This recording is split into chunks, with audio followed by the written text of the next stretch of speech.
Hello everyone, in this video I'll show you how to transfer your Sweatcoin to Coinbase. First, open the Sweatcoin app and make sure your Sweat wallet is already created. You can do this by tapping the wallet icon, which is where your Sweatcoin balance converts into Sweat crypto tokens. Now open your Coinbase account and check if it supports the Sweat token. Coinbase doesn't natively list Sweat yet, so you'll need to use a compatible blockchain wallet like Near or a decentralized wallet linked to Coinbase.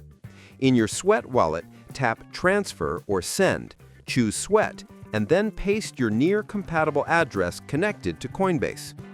Double-check that the address is correct. Sending to an unsupported wallet can cause loss of tokens.